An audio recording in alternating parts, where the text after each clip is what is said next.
Hi, my name is Yasmin Tarehi, and this is Gateways to Awakening, where we host one-on-one conversations with leading experts in wellness and spirituality. Today's episode is about the magic of art and how to bring softness into your life with guest Betty Kay, known as BK. Betty Kay is a New York fine art street artist who came to be from the hills of Napa Valley, California. She's referred to as street art royalty in the spiritual circles that tend to mark her path. She's many things all in one. She focuses on magical realism and fierce freedom. Each of her series is guided by the story of the future pouring through her paintbrush. And her pieces sell swiftly, and she really adores connecting deeply to the souls of who she creates for. So Betty Kay, thank you so much for joining us today. Yay. Hello. So Betty Kay, can you tell us, what does it mean to live a life filled with magic? It's interesting. It's something that's always changing. But last night I was reading this book about trees and how in each tree there's a spirit that lives in each different kind of tree. And so I think of magic as if it's the spirit that lives on the earth, as if it's a current that moves in between us that we can tap into when we need to. Beautiful. And what does creativity mean to you? Maybe we could take that a step further, and we'll get into the work that you do because I think it's incredibly fascinating. But yeah, how do you approach and see creativity in your life? I think that creativity is each of our birthright, and each of us have a different connection to it, a different way of attaching or understanding our, divine paintbrush that is our humanness. Creativity to me was always visual. I've always just been more of a seer, and I wanted to capture different things that I saw and put them down. It's almost like I would see something and I would create it. And then when it was done, I would feel better and softer. It would soften me until the next thing came that I needed to put down and place into existence. So I think creativity is, it's our birthright. And can you tell us a little bit about, you kind of broke it down into these processes of seeing, painting, and then kind of putting it all together. What is kind of the most important piece of the process for you? Or is there a more important piece of the creative process for you? I think the most important thing is allowing what is to come in. Or receiving and allowing, I think, is the most important part of the creative process. And why do you think so many people are not able to receive and allow? I mean, because I think that, and that's just kind of my observation, but I'm curious if that has been your observation as well in culture. Well, I mean, I've been practicing a lot lately and observing that as well. I lived in New York for 9 years and being so close to so many people and observing so much. When I first got there, being in Northern California, and I'd walk around and say hi to people and they would look at me like I was insane, But then I realized that everyone is just in their own story, right? We have all of these stories. Like once you're born, you're born with this joy and this curiosity and delight in flowers and earth and everything. But we have these stories or decorum that are kind of placed in us, and they build up around us until we have, we're living these realities that are actually not ours. They're just something that has been put on us. So I feel like, creativity or getting into the truth of what is your soul's calling, what is the longing, what is the answer to your soul's question. I think that's what helps you open it. I feel like so many people are asleep because maybe they're just asleep until their moment is to awaken, and you have to have curiosity and and have that quest. And the quest is awakened within each of us when the time is right, I believe. Betty Kay, do you believe that everyone is inherently creative, or do you think that some people are more creative than others? I think that every human being on this earth has gifts. I think everyone I think everyone has the potential to actualize their gifts. And we've all come in with a unique soul quest. And the clearer we can get on that, the more we can dance with all of the other souls that are on their divine quests.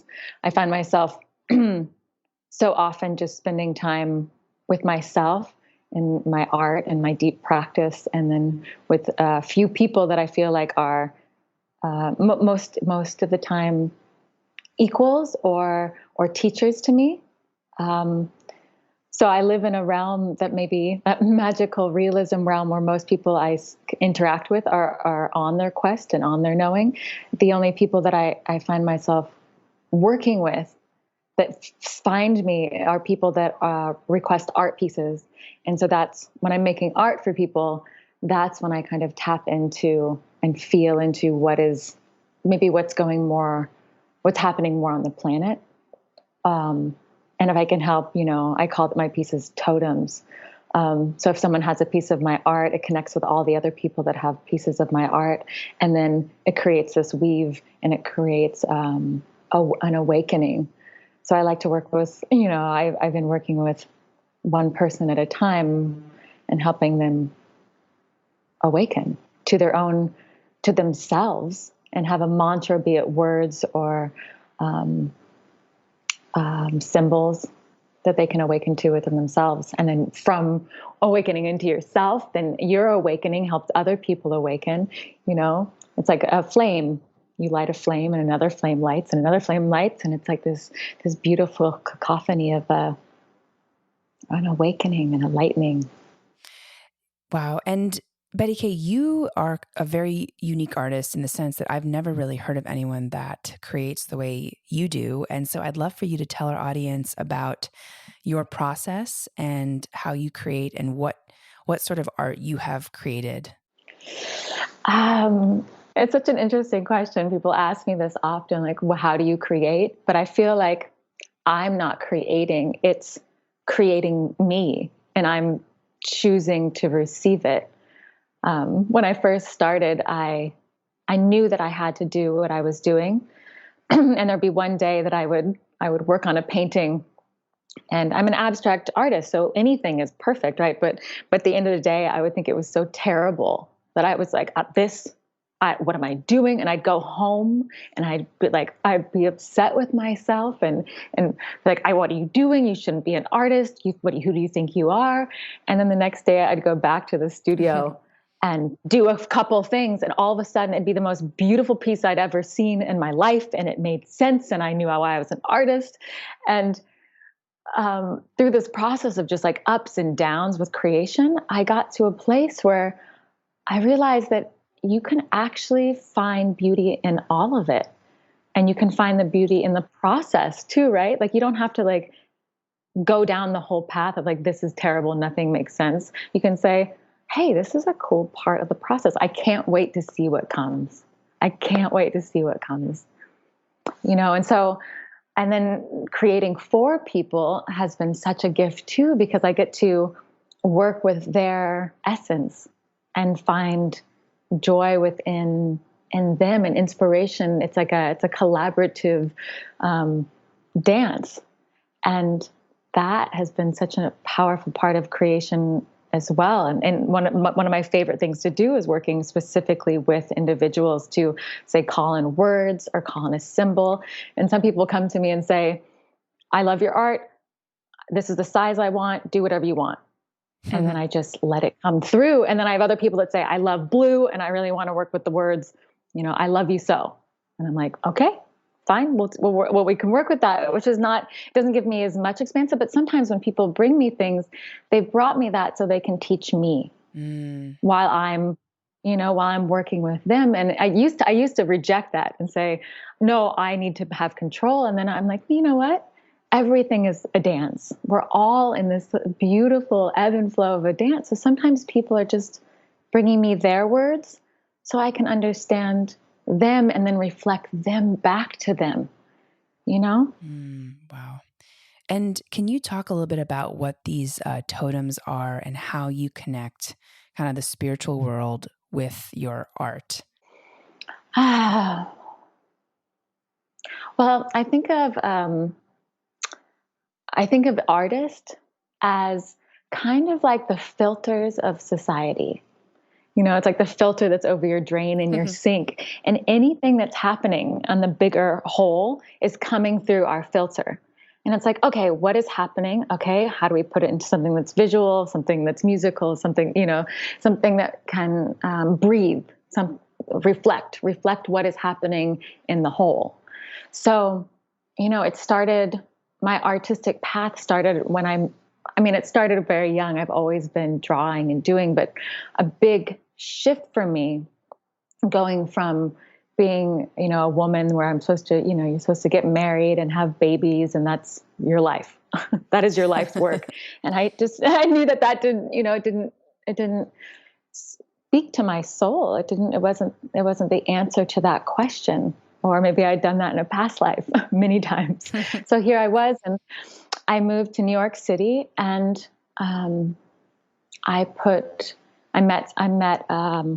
met a woman, a dear sister and friend of mine, and we started spray painting the words "In Pursuit of Magic" on the streets in New York City to add something that would give hope, to add something that would help like raise the collective and give inspiration on the streets. We started calling positivity vandals, and we consider them like it's like like planting flowers on the street of New York.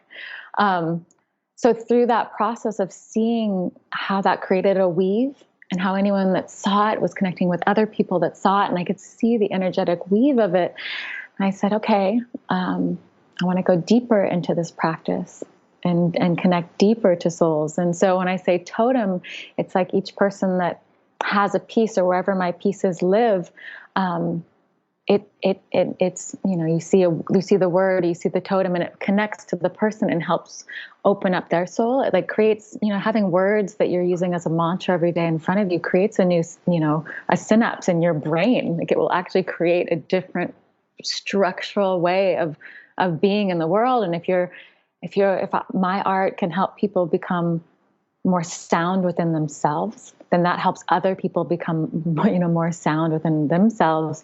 So I think of them as totems. They're almost like ambassadors of the light, perhaps. Yeah. Yeah. Wow, Betty Kay. And I got full body chills when you said the words "in pursuit of magic" and that you spray painted that in New York. And I know that's like really your kind of tagline, "in pursuit of magic." And I think it's such a powerful phrase. I think that all of us are probably in need of this pursuit in our life, especially now. So, wow, very interesting. And how would you kind of nudge people to be their own kind of creators and visionaries? Like, how do you help people cultivate their own inner artists? You said that in some cases it's collaborative, but do you have any kind of like tips for people to kind of tap into that connection to a greater source, to be creators? I'm just wondering if there's anything you could share with us for those of us who maybe haven't really had that connection or want to become more creative. Um, yeah, absolutely. Another blessing of, growing up in Northern California, up in the hills and nature, and then moving to New York City, is that being in New York, I had to, where I didn't before ever have to find any kind of practice with myself, because I was, barefoot on a horse in nature, or always in nature. And so nature kind of did that piece for me. But being in New York City, in this middle of Manhattan, I had to find my own practices. And things that have deeply helped me are meditation. And I feel like so often people that don't have a practice of meditation, kind of roll their eyes because they've heard it so many times. Everyone's like, meditate, meditate. And, there's all these different structured ways, but I found myself with meditation, I would just, I'd set an alarm for 10 minutes when I first started and just set it. And if my mind was everywhere, talking and asking and being and like bouncing around in my head, I would just let it. I wouldn't say, oh, go back to your breath or go back to a mantra. I wouldn't be strict with it. I'd say, okay, 10 minutes. And if I could listen to one breath that day, I'd be like, cool, I did it. And just having a practice every single day like that, where I stop and I just feel myself and feel my body. Also, I got deeply into yoga. So I have a pretty clear and regular yoga practice. That's been very helpful because I feel like there's all these secrets that are like, hidden when you just like, reach your arm over your head. And, there is something that was hidden in the muscle of your arm that actually, was answering this quandary that you had, or touching your toes and just like feeling like the movement down your spine. I feel like there's ways that we can open up, the portals to creativity. And yoga and meditation are two of my deep practices for sure. Beautiful. Yeah.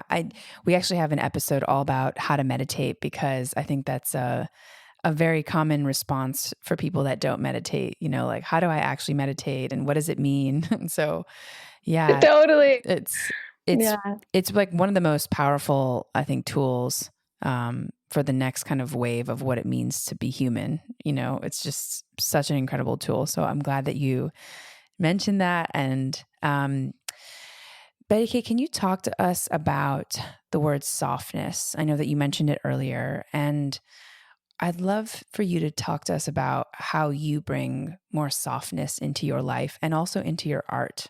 Soften. It's interesting that I made a piece that said soften, and it's been coming up. It's been coming up a lot lately.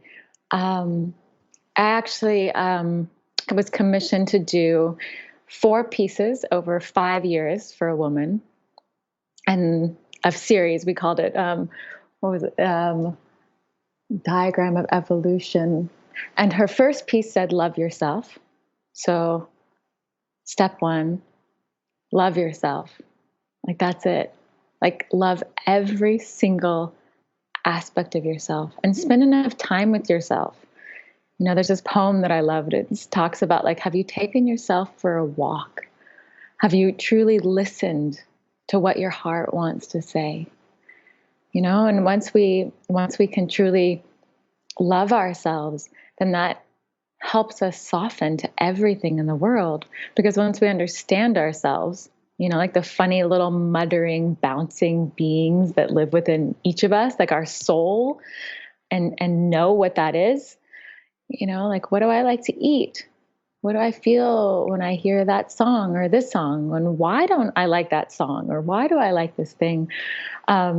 What's been coming to me a lot lately, and I'm sure it's been coming to a lot of people with so much stillness and aloneness, is that underneath all of those feelings, like if anger comes up or grief comes up, if you sit with it and ask it what it is and what it wants to tell you, I've been finding poems. I keep finding little bits of poems underneath all of these things that are hard. You're like, oh, I don't want to sit with that. And like, so many people are like, oh, I'm going to drink coffee or have a drink or, do this or that to avoid it, or go be around lots of other people and try to fix other people and don't deal with it, but just to be with yourself and just to look at yourself and say, oh, that's what happened when I was, 14, or that's what happened when I was 5. And it created this structure around me that's created my belief system in this way. And then you go, oh, okay, got it. Okay. And then you accept yourself and you have compassion for, your human experience. Yeah. And then you can move more softly in the world, because if you understand yourself, you can look at other human beings and see all their quirkiness and humanness and beingness, and you can accept them as well. you Yeah. know? And it's so interesting because I think in our like Western culture, softness is sometimes perceived to be weakness. And I think the way that you define softness now feels like it's a superpower. It's not certainly not a weakness, but it does feel like in our kind of patriarchal society, softness has not really been welcomed. Yeah. It's interesting. There's this one little poem that came to me, and it goes, I love you. It's okay if you don't love me back.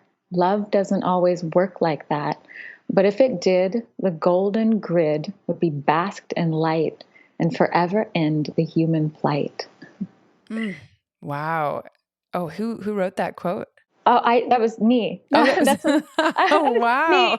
Or it wrote me. It was what, but it was one of the things that I found underneath underneath that. That's Wow. it, right? Because if each of us like gave and received love, just gave and received love, there'd be this beautiful, blinking ocean that existed between each of us. So, so often it's in America, and in the American culture too. Like I've heard many studies and talks done about the hardest thing for human beings to do is receive. It's the Mm. hardest thing. It's easy, it's harder than giving, you Wow. know. And so to be able to receive and receive well and just say thank you, just say like thank you Wow. or you're welcome. I made a painting that said you're welcome. The last painting made right before I delivered it the day before I left New York. The words were you're welcome. Wow. Can you tell us a little bit about your journey, where you learned your philosophy from? I know you mentioned a little bit about growing up in California, but can you talk to us about what it meant to you to become an artist and about your journey? um, well, I grew up in Napa, in the Napa Valley. Um, and I was given a pony at the age of 4, and I was given a saddle at the age of 10. So my first 6 years of life, I was bareback on a little pony, this tiny little pony named Rusty, with his short little legs and his good nature. And I grew up with all boys. So to have a pony that made me a little bit taller than all the boys, um, and to be in nature all of the time. And I didn't grow up in the most idyllic family situation. My parents were divorced when I was young. So it was kind of my way of connecting to what is true and good and the natural world, and the being with my horse. And it's interesting, so often I work with dyes in water because the energy in water is so receptive to feelings, and you can imbue it and then it changes the dye. And something I love is that so often in nature, like with a leaf, you can see how a leaf will fade from darker green to medium green to softer green. And with dye and water, you can see the transitions, like the softness of transitioning from one gradient to another. So I think that I learned how to be an artist and what art is from, one of the greatest artists on the planet. And that is, whatever we believe, what created life, what created this earth, what created us and the leaves and the trees and the earth and all of it. So I think that I learned from having my bum pressed against a pony and my eyes looking out at the sky and the trees. It Mm. imbued into me and is part of me and will be until probably the day that I die. Wow, beautiful. Very lucky you got a chance to experience so much nature. Yeah, absolutely. Betty Kay, how has your life changed since the pandemic hit?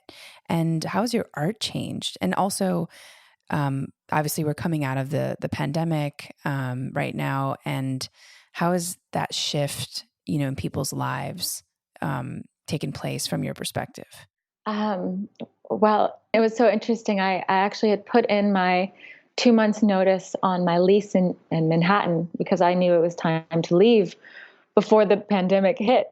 So I found myself moving across the country during during the pandemic. So I was, packing up when there was not a single person on the street. Everyone thought it was the end of the world. Everyone was in masks. No one was touching or talking, or there was such a deep anxiety. So I packed all my things and I sent them across country, and I moved to this very small beach town in Northern California that had been kind of whispering to me my whole life. And I flew across the country, like the only person on the airplane. And kind of like, I felt like it was like an evacuation mission, and landed here in this sacred, quiet, magical little town that is notorious for taking the signs down so people don't come here, and has all these legends of, all these native legends of how it's like this very particular healing land. So landing here it was like a beautiful coming home, but coming from Manhattan, to here I had to really remember what softness was. There's a difference between like softening in Manhattan. You can find the softest soft, but the softest soft in Manhattan compared to Northern California, you're still, coming in with New York, New York vibe. Yeah. So I've now been here a year, and the way that it's changed my art is I've just started doing animal totem pieces. Like Wow. animals have come into my art. It started with the Lakota symbol of the thunderbird, which is an eagle, which they say is the creature, the bird that can see above all things. So you can see and understand the whole picture. So you don't get too caught into one thing or another. And it was so inspiring because a father actually commissioned the piece for his daughter. And so I got to, tap into, and with the mind of a 3-year-old. And that's what kind of opened up this beautiful beginning of the animal totems. Wow. Which has been, a joy. So cool. I'm going to have to ask you a little bit more about this beach town since I'm also in Northern California. Oh yeah. I won't ask you now since it seems like it does not want to be marketed. Oh no, I definitely, I think I'll get chased out of town if I mention it here. Of course. Yeah. What's your morning ritual? How do you spend your time in the morning? And how is that like a important part of your day? Yes, it's probably one of the most, if I don't have my own rituals in the morning, I kind of feel like I'm a top spinning around. I, at the very minimum, I start my day each day with pu'er tea. It's like this ancient tea that I have almost every single day. So I have tea with myself, quietly sitting with tea. I've been blessed with a very special little teapot and some practices around the art of sitting with tea. And then I make sure that I sit for at least 15 minutes every morning. I probably will graduate soon to a little bit longer, but 15 seems reasonable for my very active self. And then most mornings at this point, I have a couple of days a week where I do a full yoga practice.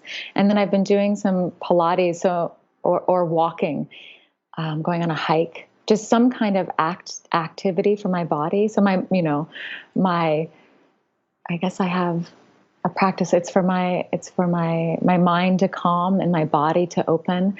And then from there, I find myself often painting in the afternoons, because I'm most receptive before I kind of start closing down for the evening or stepping into whatever my evening has in store. So yes, it's very important to have the rituals to open up the space to allow what comes in to come in, for sure. Wow. Pure tea. That's, I think Tim Ferriss talked a lot about that type of tea. So I will Oh, check it out. puer too. Yeah. Puer. Is Yeah. that It's how so you pronounce sweet. it? Puer. Puer. Yeah. I think Tim Ferriss talks about, yeah, puer. Puer. Yeah. Cool. So Betty K, why do you think that what you're doing is important right now? I see these different little magical things happening often when I'm creating with people. And I think it's really important for people to remember, right? To remember that magic is there and accessible to all of us. And I think it's also important to remember as the world opens up again, that like there's that quiet wonder that lives within all of us that we were asked to find in this last year. And may we carry that with us, and not go straight back into a way of, being that wasn't working. And I think in the beginning of the pandemic, it said to me, I heard the words, the world will never be as it once was. Oh, what a gift from above. And then underneath it said, but really from below, Mother Earth. That's so good. um, Thanks. Yeah. So yeah, bringing the softness and remembering that magic is touchable at any moment if we allow it to be, if we allow it in and trust it, really trust. I think it comes from a deep level of trust as well. Yeah. Yeah. When I had to deeply trust when I was making art, for someone in particular, could I share that? Of Is that course. We'd love to hear that. okay? Yeah. Okay. It was one of the times I found myself most surprised at something.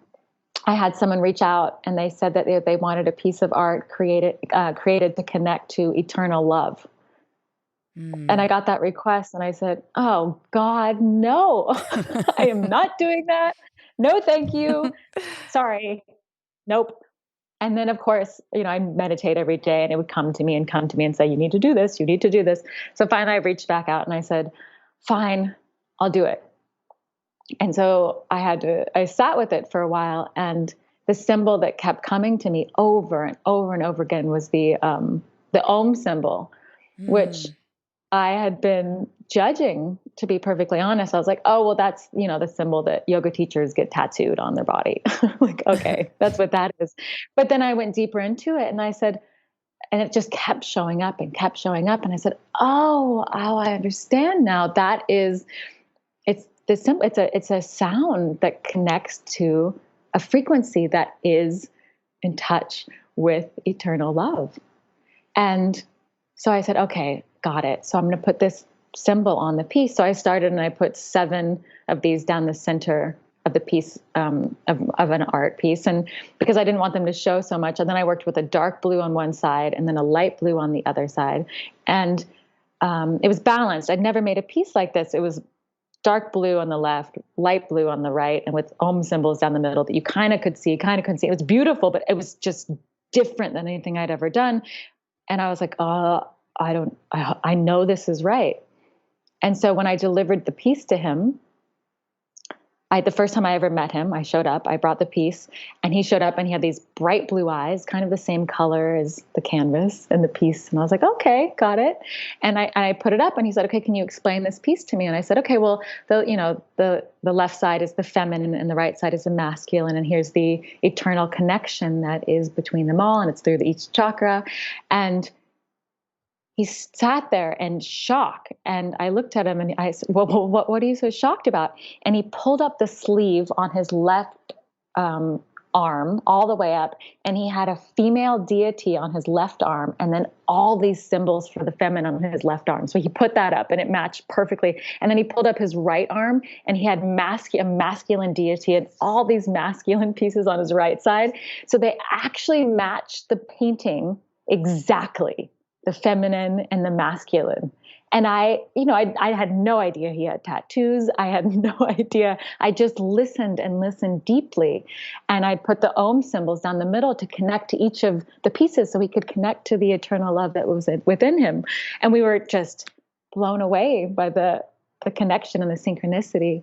And then 3 weeks later, he reached out to me and I said, I want you to know that I've gotten back together with my daughter's mother, and we're back together. And I just want to thank you, and that you helped me so much and so deeply through this Wow. experience. Wow. Oh my gosh.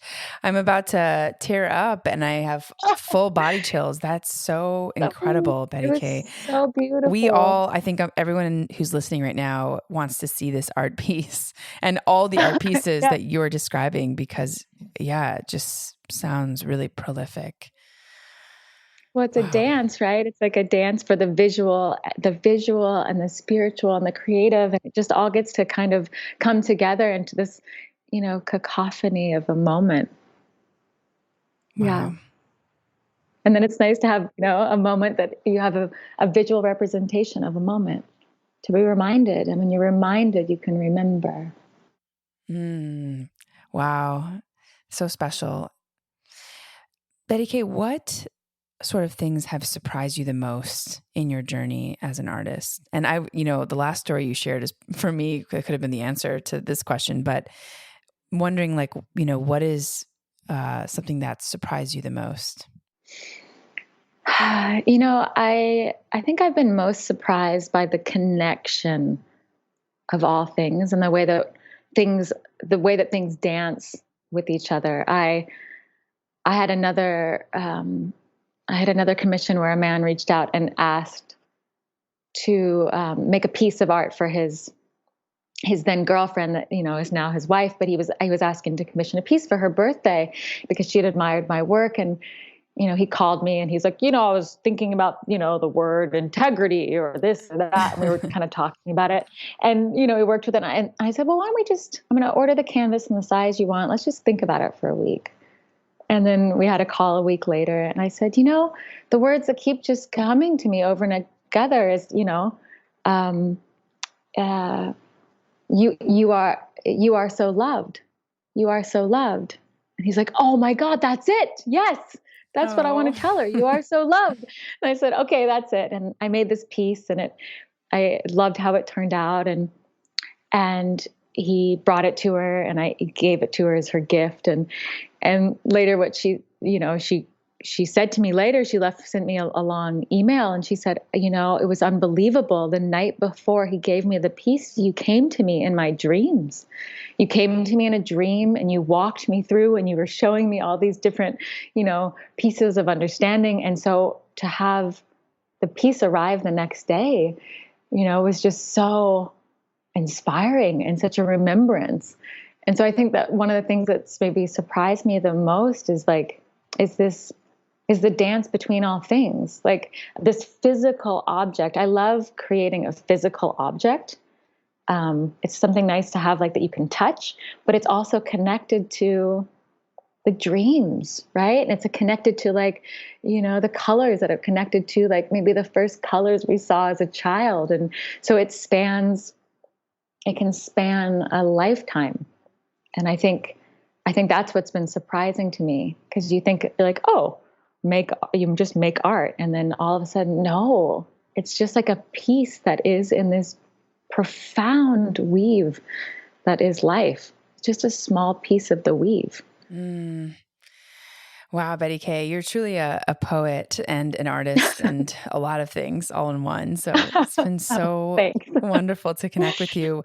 What do you want to tell our listeners about their well-being in the years ahead? And what's sort of your main takeaway? As I'm sitting here and speaking with you, I put up a large piece of my studio floor. It's this big canvas with all of these different words and colors on it. And so what I've been looking at this whole time as we've been speaking is the words, listen to the wind, listen to the wind. Mm. And so I guess if I could impart anything, it would be listen to the unseen forces that are always whispering around us.